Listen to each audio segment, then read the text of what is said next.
Ready to step up your shoe game without breaking the bank? Today, we're diving into the treasure trove that is Goodwill and uncovering the secrets to finding amazing shoes at prices that will make you do a double take. First things first.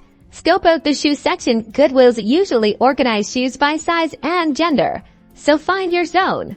Now, for the inspection, don't just grab the first pair you see. Carefully examine the soles for wear and tear. Are they significantly worn down, cracked, or peeling? If so, it's probably best to pass. Next, check the stitching. Look for loose threads, holes, or areas where the sole is separating from the upper part of the shoe. Good stitching indicates better quality and durability. Brand recognition is key. Familiarize yourself with reputable shoe brands known for their quality and style. Keep an eye out for names like Nike, Adidas, Dr. Martens, Clarks, or even high-end designer brands. You never know what you might find.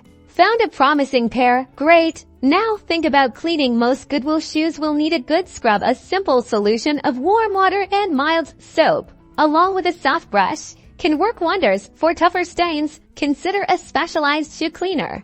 Leather shoes can often be revived with a good polish. This will not only restore their shine, but also help protect the leather. With a little patience and these handy tips, you can score some seriously stylish and affordable shoes at Goodwill. So, get out there, start thrifting, and step into your next great shoe find. Don't forget to like and subscribe for more thrifting adventures. Happy hunting!